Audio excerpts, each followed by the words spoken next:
up, guys? As you can see here, today we're insulating this house, 2x4 walls. This is way better than fiberglass. This is called cellulose. It's recycled paper goods. It's got boric acid in it, which is kind of a natural bug repellent, and also makes it fire retardant. It's got a little bit of cornstarch in there, which kind of glues everything together.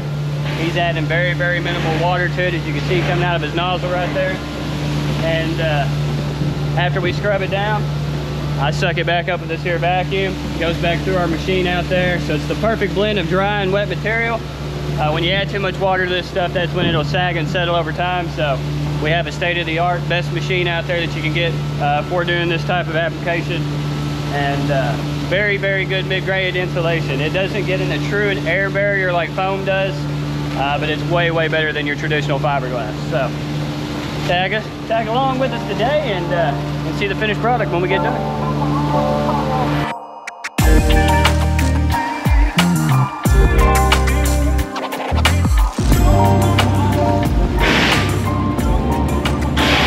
What are you doing right now, Hunter?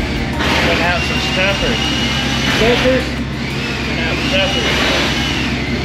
Put in between the floor, or the conditioned space in the attic. Why do we do that? So that when we come back and fill the attic with cellulose, it doesn't blow out into the soffit. Gotcha. So it doesn't blow outside? Yeah.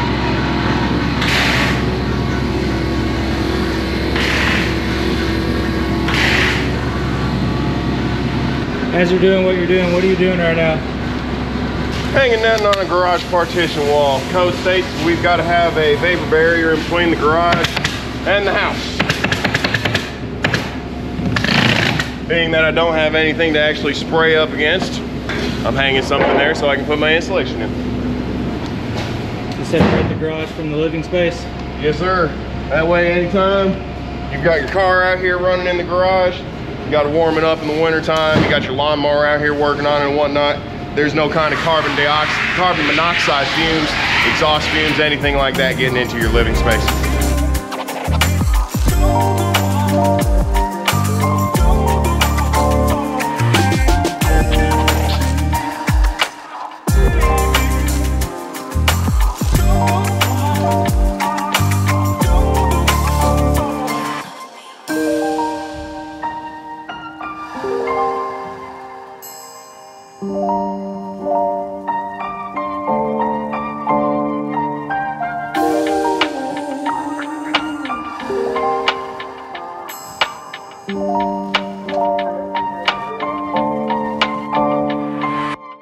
There's so much waste. There's not.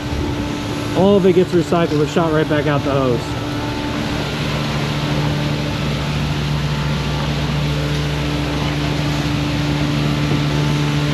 What state is this? This is Kentucky.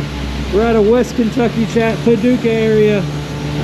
We are Advanced Thermal Concepts. If you're new, hit that follow button. And if you are in the area, hit us up at advancedthermalconcepts.com. HVAC, insulation, we do it all.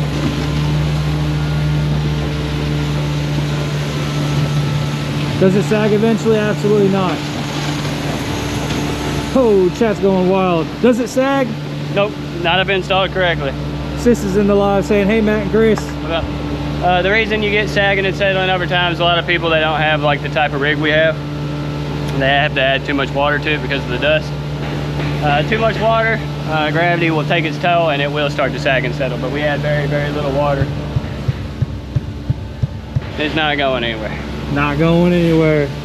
What's the benefit over spray foam? The benefit over spray foam is you achieve a true air barrier. This here doesn't stop air. So you have an outside temperature, which this all gets about the same R value, you know, besides closed cell. You're looking at right 3.8 per inch. Open cell's about 4 per inch.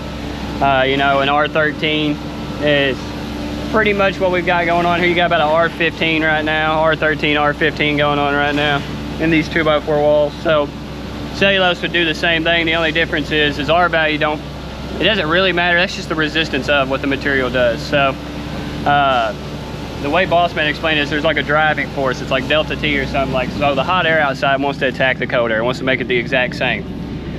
So that's what's putting the stress and the strain on your insulation. So some insulations are better in terms of like foam. You got your radiant barrier and all that stuff, you know, because the sun, you got to take that into effect. Whereas R value doesn't tell you that. So you got, you know, 3 different types of heat. You have radiant, conductive, convective, and what you have going on here is radiant and conductive is what all this insulation is trying to stop. So this here will not stop air. So that's the only thing that foam does better than cellulose. Now this is a better sound blocker than foam.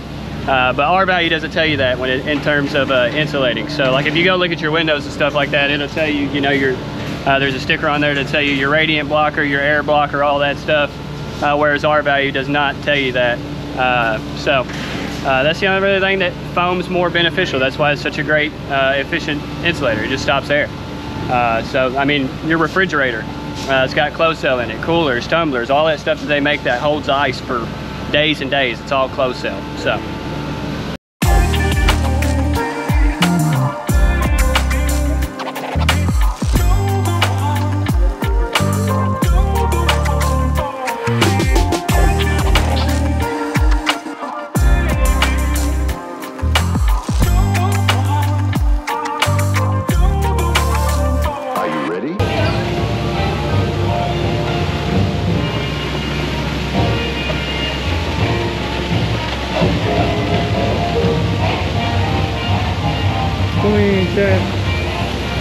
Are you single or taken? I'm married.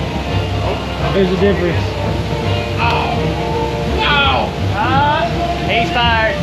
Oh, no. Fired. Fired in the chat. Fired. Big fat PH. Fired. All right. What'd he do? Fired. You don't see that right there? Are you blind? No, I want you to say what he did. Oh, listen, I'll tell you what he did. He just made a crack as big as the Mariana Trench right there in the insulation. No good. Mariana. No good. Round 2. That's deeper than your sister's butt crack right there. Sony shut the I tell you what. that ain't bueno, fella.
How does it stick to the walls, and how does it like keep bugs away?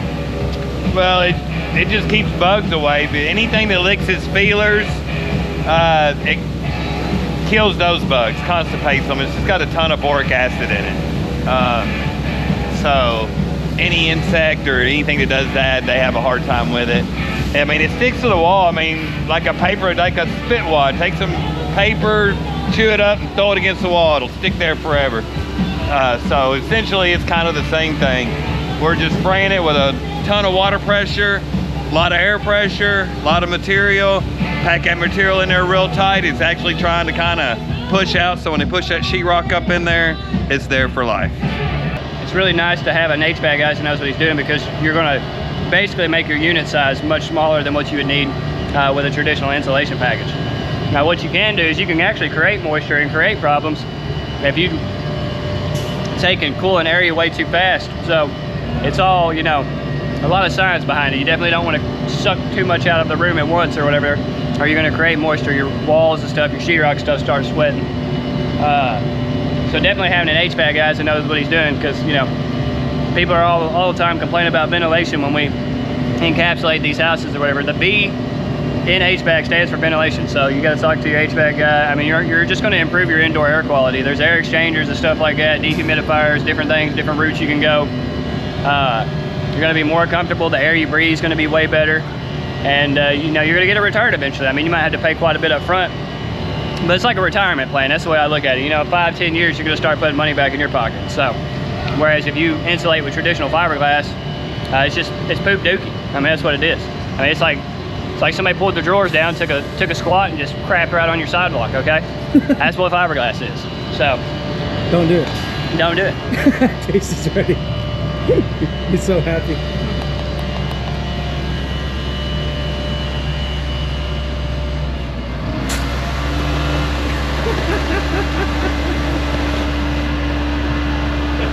Oh, that was real sticky. You got a chest plate now. He did it. Did you eat it?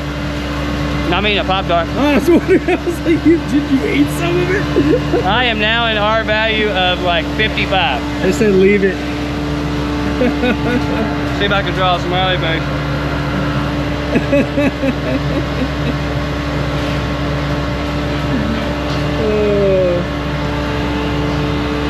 There you go. That's for 10,000. That's for hitting that 100,000 chat. Let's go.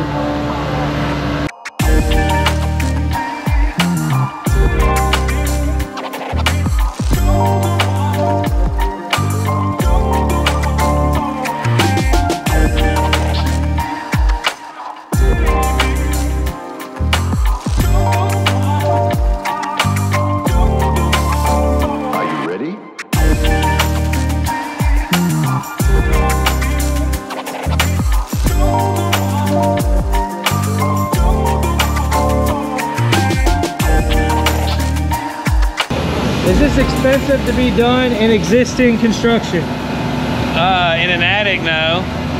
In the walls, I mean, you got to find a company to do it. If you live up north, you're more likely to find someone that does it in existing walls. It's a real slow drill and fill process. Drill like a 1-inch hose, insert a tube in there, and you can do it with foam or cellulose, but it's kind of a tricky thing. So it's typically people that do it year round up north where you find that. But in an attic, no. It's probably cheaper than fiberglass in an attic now, so. Dang. Yeah. It's glue or water? There's just water. It has a little bit of a cornstarch in there, but it's not needed.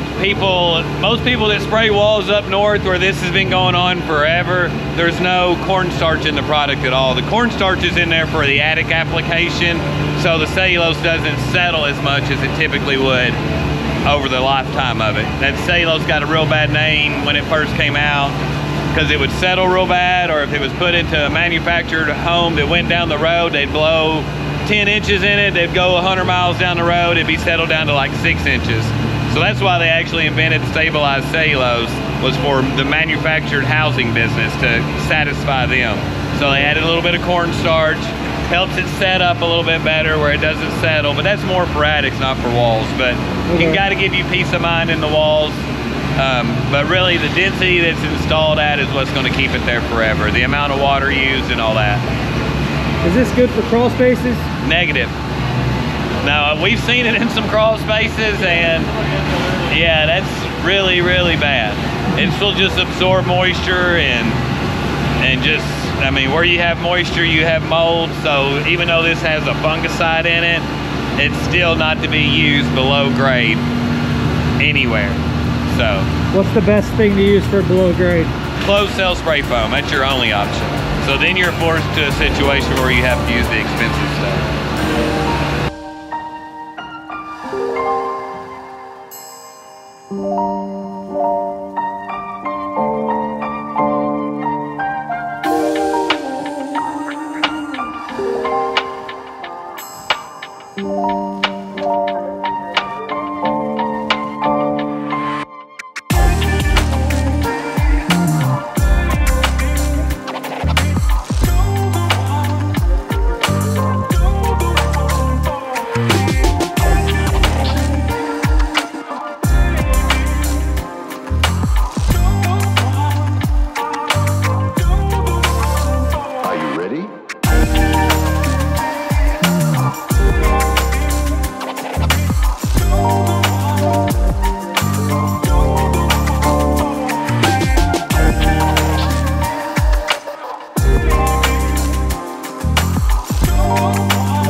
Bye.